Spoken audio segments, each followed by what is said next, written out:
कुछ और आईने आपके सामने रख रहा हूं। मैं आईने दिखाने फिर भी बंद नहीं करूंगा। इरशाद भाई कुछ और आईने दिखाता हूं, जरा देखिए। भारत और ईयू डील से टेंशन में है पाकिस्तान, देखिए जरा। शहबाज शरीफ ने की इमरजेंसी मीटिंग, ईयू के राजदूत के साथ शहबाज ने मीटिंग की। ईयू राजदूत के सामने गिड़गिड़ाए शहबाज, जीएसपी प्लस बनाए रखिए साहब, हमको अपनी स्कीम ऑफ थिंग्स से मत निकालिए। अरे जो यूरोपियन यूनियन, जो उर्सुला वॉन डर लेयन कह रही हैं कि this is going to be the mother of all deals, आप नक्कार खाने में तूती की तरह चिल्ला रहे, अरे हमको भी तो रख लो, हमको निकालना मत। अरे अपनी हैसियत तो पहले उतना कीजिए आप कि आपको एक तो आप जाते हैं पुतिन से मिलने, शहबाज शरीफ 40 मिनट इंतजार करा दिए जाते हैं तो दरवाजा ठेल के घुस जाते हैं, उसके बाद धकिया के बाहर निकाले जाते हैं। यहां आपको कोई भाव दे नहीं रहा है तो भाई हम भी तो हैं, हमको भी ले लो राह में साथ में। ये आपका ये तरीका बताता है कि आप कितने कॉन्फिडेंट हैं, आपका कंडक्ट कितना बढ़िया है और उससे अराइज होने वाला आत्मबल, कॉन्फिडेंस आपके साथ कितना है। अगली खबर देखिए जरा, भारत ईयू डील से क्यों परेशान है पाकिस्तान। भारत को मिला direct European union support, trade, technology और डिफेंस में भारत की एंट्री हो गई है। पाकिस्तान और यूरोपियन यूनियन के बीच में डिप्लोमेटिक गैप और ज्यादा बढ़ गया है। जाहिर है भारत के साथ दोस्ती करना है तो कौन भारत के साथ सतत दुश्मनी का भाव पालता है उसको आपको बाहर करना पड़ेगा, और ये ऑटोमेटिकली हो रहा है। अब ईयू का भरोसा पूरी तरह से भारत पर है। पाकिस्तान में आतंक का खतरा ईयू को भी दिखाई देता है। निवेश और ट्रेड में पाकिस्तान बहुत पीछे है, भारत की ग्लोबल पोजीशन और मजबूत हुई है।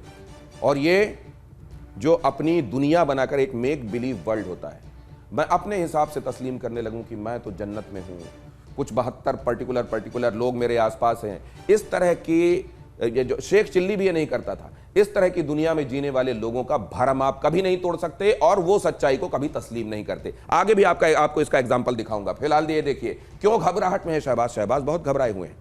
शहबाज शरीफ बहुत घबराए, और जब वो घबराते हैं तो अचानक ऐसे करके कुछ ऐसा करते हैं कि माइक वाइक सब गिरने लगते हैं। फिर आपको ये नजारा देखने को मिलेगा। जरा देखिए क्या हो रहा है, क्यों घबराहट में है शहबाज। पहले यूरोपियन यूनियन में जीएसपी प्लस स्टेटस के चलते पाकिस्तान को जीरो ड्यूटी वाला फायदा होता था, तब भारत को 12 से 15% टैक्स देना पड़ता था।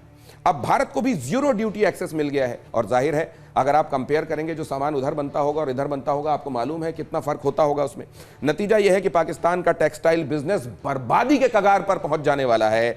भारत के पास टेक्सटाइल में बेहतर क्वालिटी है, बड़ी चेन है और बड़ी प्रोडक्शन लाइन है। इस डील से पाकिस्तान को सालाना $900 मिलियन का नुकसान होगा, और यह रिपोर्ट पाकिस्तानी अखबार डॉन ने छापी है, हमने नहीं छापी, कि ये यूरोपियन यूनियन और भारत के बीच में होने वाली डील के बाद एक पैराडाइम शिफ्ट जैसी स्थिति आने वाली है। पूरा संसार कम से कम एक्सपोर्ट के हिसाब से पाकिस्तान के लिए बदल जाएगा, और ये बहुत बड़ी खतरे की घंटी है पाकिस्तान के लिए। आरजू काज़मी जी फिर आप सच बोलेंगी और इरशाद कहेंगे कि आप तो हिंदुस्तान के हाँ में हाँ मिलाती हैं। लेकिन एक दिन आएगा, मुझे लगता है कोई एक दिन मुकर्रर किया होगा ऊपर वाले ने भी कि असलियत इनकी आंखों के सामने, कम से कम असलियत तो होगी आज भी, लेकिन ये मानना भी शुरू करेंगे। ये जो यूरोपियन यूनियन के साथ करार है, इसको लेकर कितनी खलबली है पाकिस्तान में, और इसको लेकर क्या सोचा जा रहा है आरजू काज़मी जी? देखिए, डेफिनेटली इसको बहुत गौर से देखा जा रहा है और समझने की कोशिश की जा रही है कि ये सब क्या हो रहा है और किस तरह से यूरोपियन यूनियन के साथ और तमाम कंट्रीज़ के साथ भारत के ट्रेड और बिजनेस जो है वो आगे बढ़ रहा है। पाकिस्तान में डायरेक्ट फंडिंग जो है, जो फॉरेन फंडिंग डायरेक्ट की जाती थी, वो इस वक्त 43% कम हो गई है। इरशाद साहब गूगल कर सकते हैं और चेक कर सकते हैं कि पाकिस्तान में 43% इन्वेस्टमेंट जो आ रही थी डायरेक्ट, वो अब बंद हो गई है या कम कर दी गई है। और इस वक्त यकीनन पाकिस्तान को इस तरफ देखना होगा, अपनी पॉलिसीज़ को चेक करना होगा, वरना यहाँ पर यही होगा कि ये अपना तारीफ़ें करते रह जाएंगे और तमाम चीज़ें जो हैं वो ख़त्म की तरफ चलती हुई दिखाई दे रही हैं। इमेज किसके साथ दुनिया डील करेगी, जाहिर है ये देखा जाता है कि डील करने लायक है कि नहीं। कई बार आपके न्यूसेंस की वजह से, कई बार आपको चाहिए होता है नश्तर से नश्तर निकालने के लिए, कोई नश्तर चाहिए होता है, वो नश्तर वाली भूमिका में आप रहेंगे तो नश्तर निकालने के लिए आपका इस्तेमाल होगा, लेकिन जैसे ही वो होगा आपको किनारे फेंक दिया जाएगा। अगली की खबर देखिए, पाकिस्तान की सरकार का बड़ा कबूलनामा, एक साल में 13% प्रति नागरिक कर्ज बढ़ गया है। हर एक नागरिक के सिर में एक साल के भीतर भारत अगर इधर एक ड्रिल भी करता है ना, तो उधर आपको अलर्ट हो जाना पड़ता है। भारत तो ये अफोर्ड कर सकता है, लेकिन वहां हजारों करोड़ रुपए खर्च होते हैं। और इस तरीके से जो ऑपरेशन सिंदूर हुआ है उसके बाद क्या हुआ है जरा देख लीजिए। 13% बढ़ गया है नागरिक कर्ज, 39,000 प्रति व्यक्ति अतिरिक्त बोझ बढ़ गया है, पाकिस्तानी रुपए 39,000 प्रति व्यक्ति। वित्त मंत्रालय ने यह फिस्कल पॉलिसी स्टेटमेंट पेश किया है वहां, मैं अपने घर से लेकर नहीं आया हूं। ये आपके यहां पाकिस्तान में इस बात को तस्लीम करते हुए आपके इदारे ने इस बात को जनता के सामने रखा है। इरशाद भाई ध्यान से सुनिएगा, अगली खबर देखिए। पाकिस्तान सरकार ने बताई बर्बादी की असली वजह, इंटरेस्ट रेट बढ़ने से बढ़ा है कर्ज। वित्त मंत्रालय ने बताया एक्सचेंज रेट में बदलाव भी एक बड़ी वजह है, वित्त मंत्रालय ने कहा। आप जरा ये भी देख लीजिए, ये ग्राफिक्स फायर कीजिए प्लीज। शहबाज सरकार का दस्तावेजी कबूलनामा, बजट घाटा क्या है, जीडीपी का 6.2%, और कानूनी सीमा इसको लेकर क्या तय थी, 3.5%। मतलब कहां जाए जा रहे हैं, अगर कर्ज ना हो तो कहां पहुंच जाएंगे वो भी समझ लीजिए। कानूनी उल्लंघन हुआ है, तय सीमा से 3 ट्रिलियन ज्यादा का घाटा हुआ है। कुल कर्ज और जीडीपी का जो अनुपात है वो 70.7% पर पहुंच गया है, और कर्ज बढ़ने की वजह रिकॉर्ड ब्याज दरें और गिरता रुपया बताया जा रहा है। बहरहाल आगे देखिए, खजाना खाली, खर्चे नबाबी।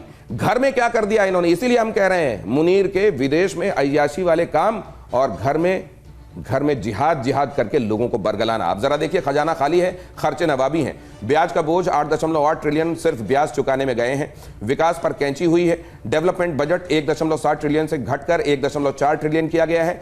डिफेंस बजट कुल बजट से घटाकर डिफेंस बजट को बढ़ाया गया है।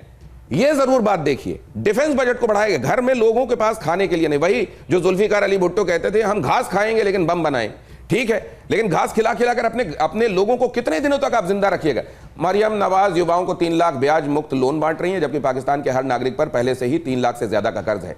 अब जरा यह भी खबर देख लीजिए, भीख मांगने के दावे पर खुद शहबाज ने मुहर लगा दी है। खुद शहबाज कह रहे हैं हम भीख मांगते हैं। कान खोलकर सुनिए इरशाद, आवाज आ रही हो तो। जो कर्ज लेता है उसका सिर झुक जाता है। शहबाज ने कहा मैंने और फील्ड मार्शल ने कई देशों से पैसे मांगे हैं, मित्र देशों ने डॉलर देकर हमारी मदद की है। यह हकीकत है। अब जरा यह भी देख लीजिए, हाफिज पर पाकिस्तान के दावे की पोल खुली। हाफिज सईद का नया वीडियो सामने आया। पाकिस्तान में खुलेआम घूमता दिखा हाफिज। लश्कर आतंकियों की बैठक में शामिल हुआ। हाफिज सईद को 50 साल से ज्यादा की सजा याफ्ता होने के बावजूद घूमता दिखा हाफिज। अगली एक और खबर, कैसे बांग्लादेश को भी कट्टरता के रास्ते से जोड़ दिया गया है। 14 साल बाद ढाका कराची सीधी उड़ानें फिर से शुरू हुई हैं। बांग्लादेश की राष्ट्रीय एयरलाइन की पहली उड़ान, विमान बांग्लादेश की पहली फ्लाइट कराची पहुंची। और अगली खबर देख लीजिए, पाकिस्तान में वकीलों की सजा की कड़ी निंदा हुई है। यूनाइटेड नेशन मानवाधिकार संगठनों ने की कड़ी निंदा। 2 वकीलों को 17 साल जेल की सजा, वकीलों को पेका कानून के तहत सजा दी गई, सोशल मीडिया पोस्ट के आरोप में सजा। यह है ये मुल्क, ये अपने आप को मुल्क कहता है, ये अपने आप को मुल्क कहता है। आज यहीं पर अड़ी को विराम देना होगा क्योंकि वक्त इजाजत नहीं दे रहा है। मेरे तमाम मेहमानों का इंक्लूडिंग इरशाद भाई बहुत धन्यवाद मेरे साथ आज की इस चर्चा को ज्वाइन करने के लिए।